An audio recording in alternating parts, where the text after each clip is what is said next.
சென்னை நீலாங்கரை அருகே ஆம்ஸ்ட்ராங் கொலை வழக்கில் கைதான பிரபல ரவுடியிடம் போலீசார் விசாரணை மேற்கொள்கின்றனர். அப்போது தப்பியோடிய அந்த ரவுடி பதுக்கி வைத்திருந்த கள்ள துப்பாக்கியை வைத்து போலீசை சுடுகிறார்.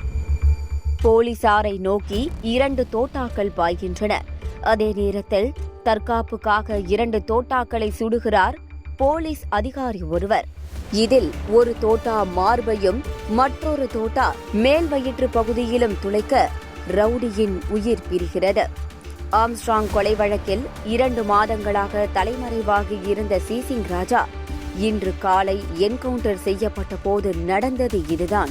ஆந்திராவில் வைத்து கைது செய்யப்பட்ட பிரபல ரவுடி சிசிங் ராஜா இன்று என்கவுண்டர் செய்யப்பட்ட நிலையில் சென்னையில் முக்கிய ரவுடியாக சிசிங் ராஜா உருமாறியது எப்படி என்பதை விரிவாக பார்க்கலாம். ஆந்திராவை பூர்வீகமாக கொண்ட நரசிம்மன் அங்கம்மா தம்பதிக்கு பிறந்தவர்தான் பிற்காலத்தில் சிசிங் ராஜா எனும் பிரபல ரவுடியாக மாறிய ராஜா.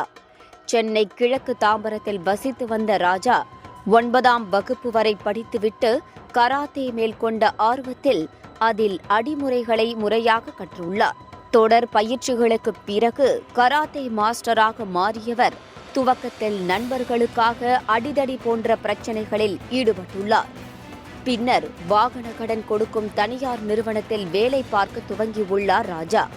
கடனை திருப்பி செலுத்தாதவர்களின் வாகனங்களை அடாவடியாக பறிமுதல் செய்வதுதான் இவரது பணி. ஒரு வாகனத்தை போலீசார் பறிமுதல் செய்யும் போது சீஸ் செய்து கொண்டு போனதாக சொல்வோம் அல்லவா?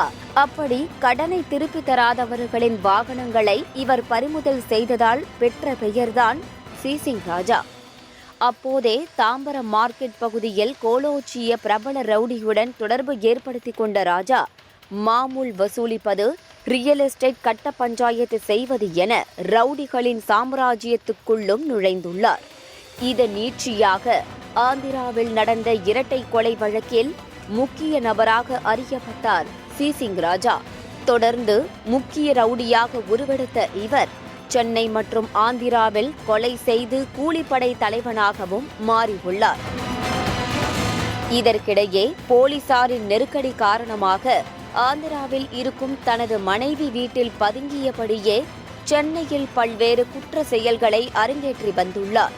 கடந்த 2 வருடங்களாக கூலிப்படை தலைவனாக உருவெடுத்த சிசிங் ராஜா ரியல் எஸ்டேட் தொழிலிலும் கால் பதித்து சிங்கம் படபாணியில் ஆட்களை கடத்தி பணம் கேட்டு மிரட்டும் செயலிலும் ஈடுபட்டு வந்ததாக போலீசார் தரப்பில் தெரிவிக்கப்பட்டுள்ளது.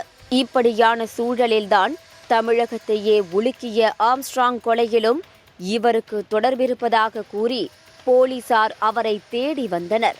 அப்படி ஆந்திர மாநிலம் கடப்பாவில் பதுங்கியிருந்த சிசிங் ராஜாவை நேற்று கைது செய்த போலீசார் இன்று என்கவுண்டரில் சுட்டுக் கொன்றனர்.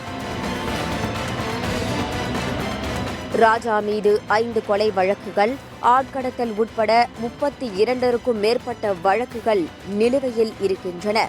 சரித்திர பதிவேடு குற்றவாளியாக இருந்த இவர் 5 முறை குண்டர் சட்டத்தின் கீழ் கைதானது குறிப்பிடத்தக்கது.